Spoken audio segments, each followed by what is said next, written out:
Toujours être convaincu que ça va marcher. Ça, c'est une belle phrase. Je voudrais revenir également sur une de votre devise. Enfin, votre devise, c'est apprendre à oser.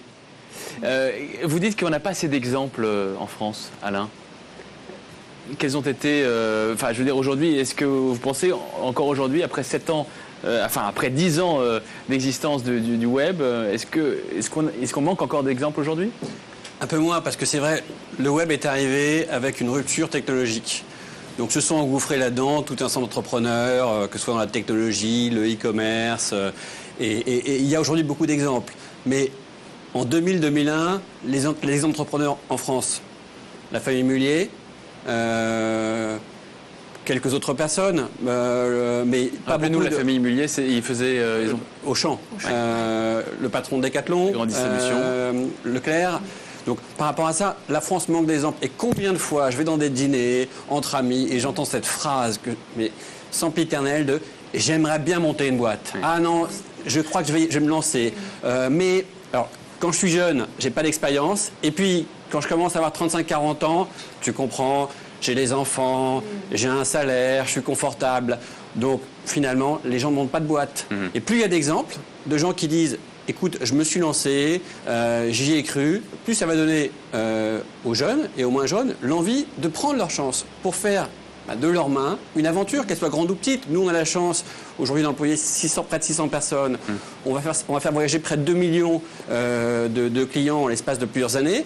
Mais la réussite, encore une fois, ça peut être une boutique qui est bien tenue, qui fait que le client revient, ça peut être un artiste. C'est ça l'entrepreneuriat. Vous êtes passé de 60 personnes à vos débuts à 600 personnes aujourd'hui. Oui. Hein. C'est un développement incroyable. Comment vous expliquez ça? Nous, en fait, on vend du voyage. Le voyage, c'est du conseil, c'est du service. C'est très différent de vendre un billet d'avion. Demain, vous allez à New York, vous allez sur Internet, Paris, New York, vous voulez parler qu'à une machine. Par contre, vous partez à l'île Maurice, aux Maldives, faire une thalasso en Tunisie, un circuit en Amérique du Sud. Vous avez des enfants, vous partez en couple. Vous allez avoir des questions et c'est légitime. Est-ce qu'il fait beau? Comment est le club enfant? Décrivez-moi le circuit et l'hôtel et la piscine et le centre de soins. Nous, on est là pour répondre à ces attentes des clients.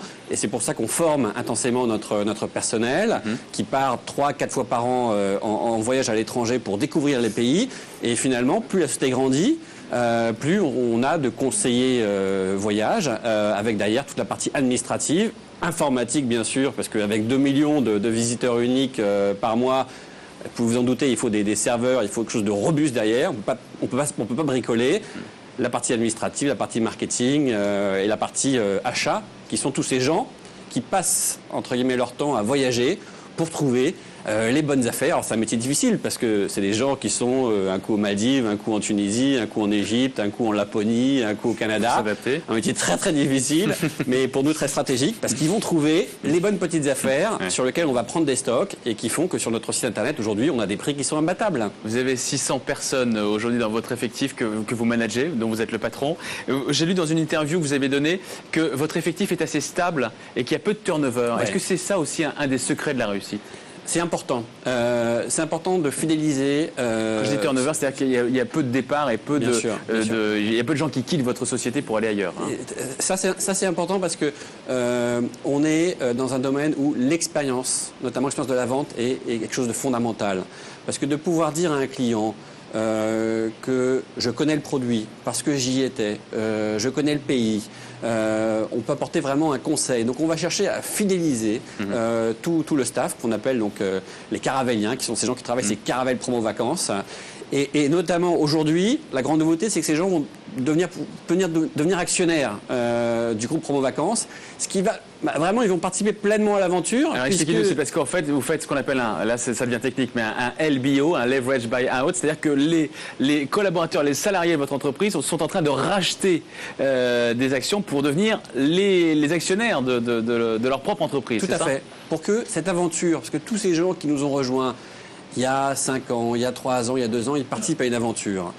Et moi, ce que je leur dis toujours, c'est que à la fin de sa vie professionnelle, de pouvoir se dire qu'on a participé à la construction d'une grande société, Promo Vacances, Decathlon, Auchan, la Fnac, tous ces gens qui participent à des créations, bah, finalement, ils ont l'impression d'avoir vécu quelque chose. C'est une vraie aventure humaine et collective. Si en plus ils sont actionnaires, ça pourrait être aussi une bonne opération pour eux. Donc il y a une sorte de double bénéfice, émotionnel, psychologique. Je participe, je crée, j'en suis fier.